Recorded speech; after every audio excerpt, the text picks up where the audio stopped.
It's not going to be totally spontaneous because I am planning some of these textures and so on ahead. The mediums I'm going to use, we're going to be using a dark prime canvas with an acrylic primer. We're going to be using household filler mixed with PVA glue. We're going to be using pieces of card. We're going to be using a tissue paper and the glue. We're going to be using seeds and peas, split peas and so on. All sorts of different mediums, and eventually finish up with acrylic inks, acrylic paint, oil pastels and oils, and all sorts of other fun bits and pieces on the surface as I feel is required at the end.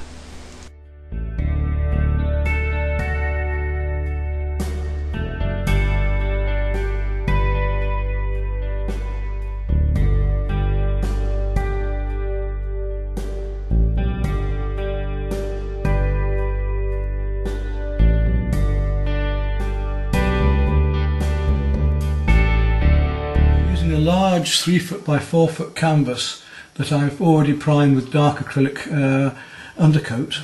Next to that I have my studies ready and a little box of cheap pastels that I'm going to draw the composition out with. I'm just using these cheap pastels just to work out my composition on here. I've marked it into quarters and eighths on my photographs, and I've done the same with the edge of the canvas as well. So just gradually, loosely working my way across the canvas to get these lovely abstract shapes of the figures floating around here. Just feeling the forms, not being too exact, just getting them in the right sorts of positions and places, but most of all getting the feeling of the female form, these lumps and bumps in the right places, because there is what, apart from the colours, this is about, something mystical, and the lovely flowing nature of this composition.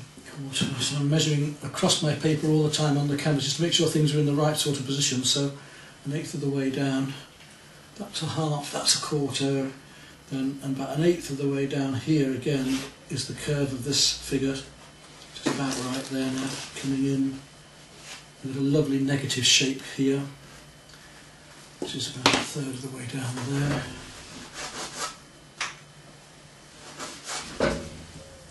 Got the curve of her chest there, her rib cage coming round, and then an arm coming up and down into here. Below that rib cage comes this woman's hair, and that comes up with the shape of her back here. And then we've got the vague impression of the front of the face. In this case, one of the things I've got to remember is that this Atson design is longer than the proportions of my canvas, so I'm going to have to bring things down a bit and use up some of this space in a slightly different way, and adjustments made to suit the distortions. I'm now aware that that shape isn't working as well as I would like, so I'm going to change it and move it around. Because we're working in abstract quantities, we don't have to keep to exact drawing. As long as the forms have that slightly ethereal and erotic quality and each shape works once to another correctly, that's what's going to matter here. What I hope I have here now is a basic, fairly flowing composition, one thing to another, and these important angles that I just want to work.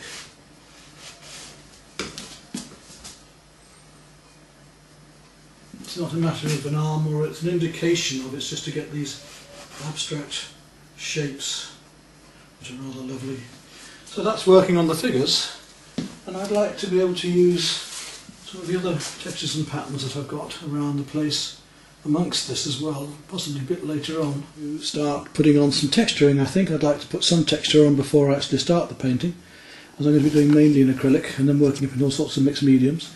So I've got my set of painting knives and palette knives, a bowl to mix some filler in. I'm going to use some fine household filler with PVA glue, then tissue paper and card and all sorts of different things on top of that, seeds and all sorts to start to get texture and structure. I always find this painting knife a particularly nice one to use because it's a very useful shape to put all sorts of patterns and things on with. So I just want to build up a little bit of surfaced form onto this. I'll put the black medium over again afterwards. At the moment it's just to build up a little bit of texture and three-dimensional shapes. So you're going to be fairly loose and fairly abstract, so I haven't got to worry too much about being exact or detailed. I just want to enjoy myself playing with textures and materials and being a little bit figurative, but playing between the figurative and the abstract, which is just what I'm doing at the moment. Moulding to the lines of the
try that one, shall we? Let's see if we can get the effects we want with that. These feathers, if we can look.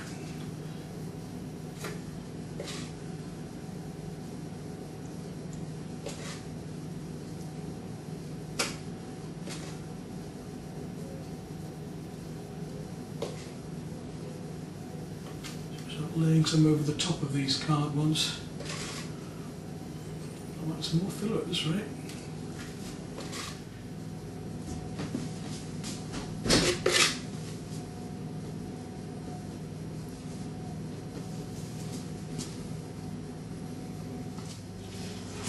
Right, so we're finished with the knife for the minute. We'll go back to a fork. Have a look at some texturing around here.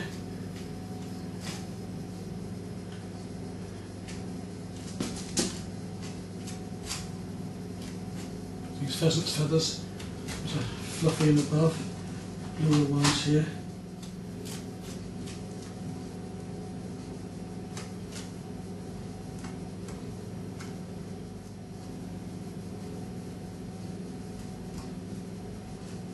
Next, I think I'd like to add a bit more texture, maybe some of these peas and beans. Rather fun coming across the picture. At the moment, I'm hoping that the piece will be soft enough that I can just do that anyway. And just start to put in layers and lines of these things into the stuck into this, and I'll put a bit of PVA glue over again afterwards just to hold them in place. So coming across this figure. Anything repeated makes a pattern, so it's rather fun to start adding stuff like this into your painting. So I should probably come over with a little bit more PVA later and just put a bit of glue over it to make sure that they tack well enough. And it's an intuitive thing. I'm putting the textures on in a pattern that I feel would be nice, relevant one thing to another here. It's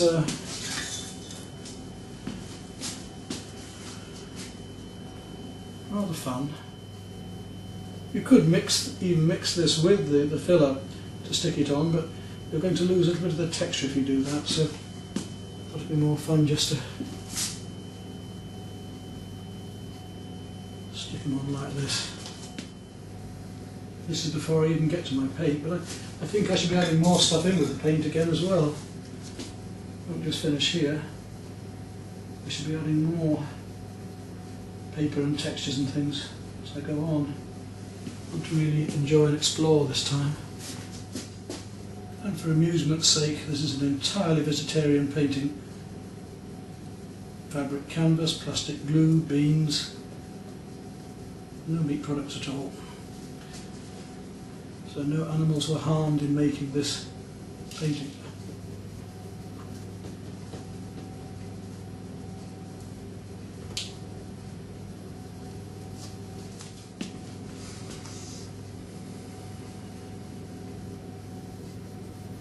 There's a lot more, probably about there. I think we'll leave it at that. That's our preliminary texturing.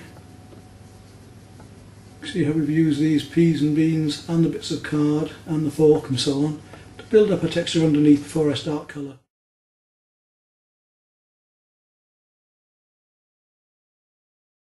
What I want to do now is to start to add a bit of tissue paper and some glue and crinkle it, roll it and press it across the surface of some of the canvas, giving a lovely, I hope, texture. And I'm just going to dip the paper into the glue and the watered down PVA and mould it onto the canvas surface. Let's see if that works. I've got to experiment to find out. The glue a bit closer to myself down here because I'm getting to right mess doing this. And I'm not working to any particular pattern now. I just want to see how this goes. So I'll dip the paper into the, totally soak it in the glue, watered down glue, and that should give me a rather nice crinkly texture to be able to lay onto here where I want it to come into. Unless we experiment and explore, we're never going to. And hopefully that will dry nice, sort of shiny, transparent, giving us a lovely texture coming through there.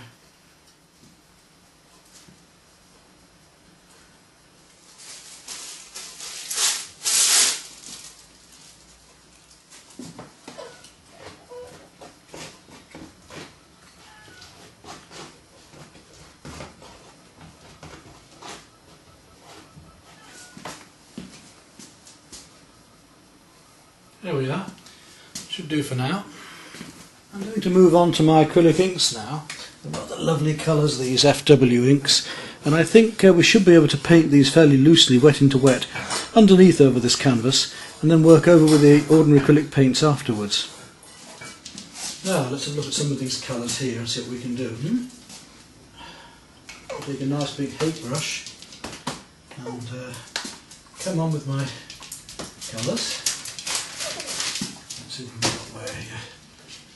I don't know how well this is going to work. I might have to use ordinary paints as well. See? Just want to see if these colours are going to glow through first. I have no idea how this will turn out, which is rather fun.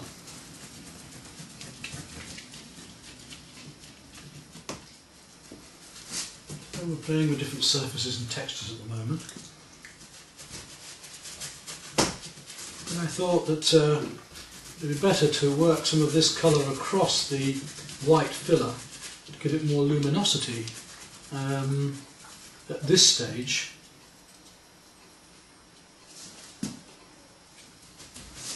So that that lighter colour can glow through any darker ones I put on and build up.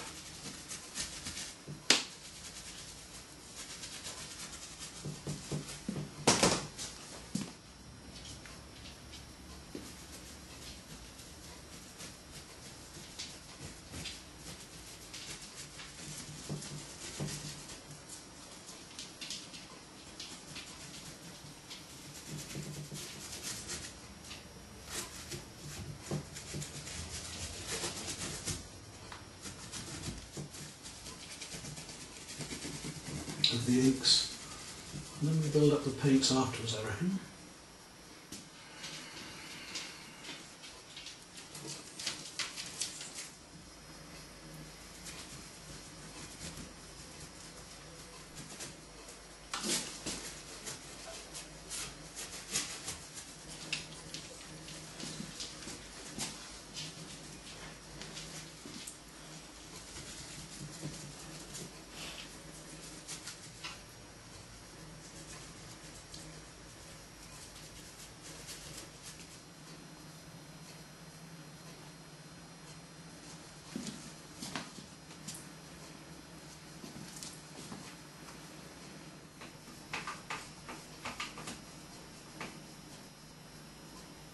We're going to continue the painting now, and we're going to move on to using acrylic paints.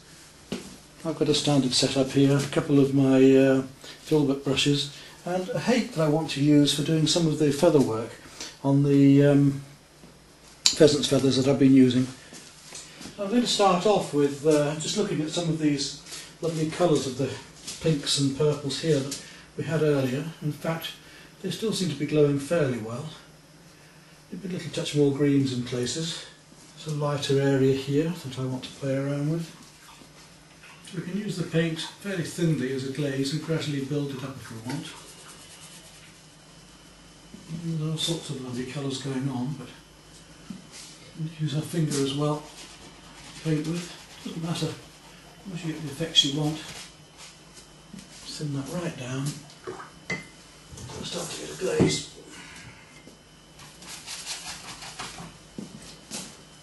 Browns going on to here as well. There's some interesting effects that I got on the digitised photographs that I want to play with on this. So I'm just going to start to play now with some of the other colours that I linked in.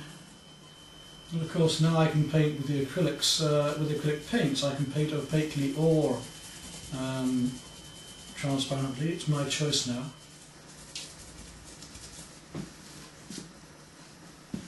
Getting them in the right place is so important.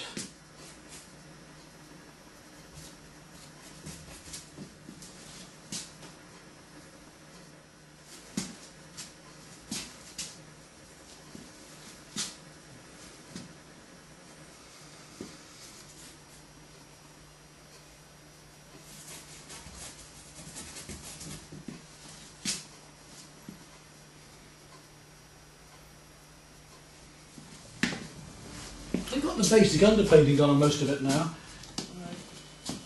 Now let's probably look at these feathers a bit more. I don't want to go too far with them.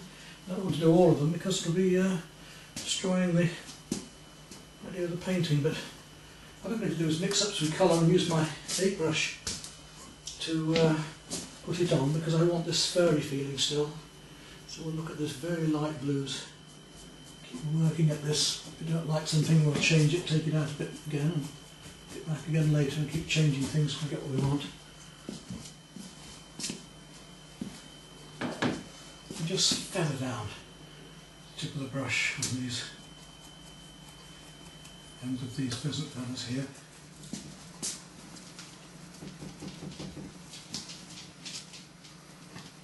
Now you start to see the whole thing take shape more. So I play these colours one against another. I'm going to need to come back in with a bit of black yet, I think, as well, which I haven't used for a bit, and we'll see towards the end. Right, we'll get some black sorted out and work with the black. Right, we're coming towards the end stages.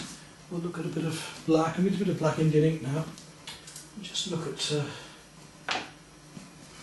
any dark areas that just might want to be picked out. It's around the feathers here, or you can see that it brings out the colour a bit as well, because in using black it makes the other dark colours show as actual pure colour rather than just being a dark colour. And hopefully when it's varnished these darks will come out even more. I think that can be about it for the moment. So let's take a closer look at the texturing and what we've got.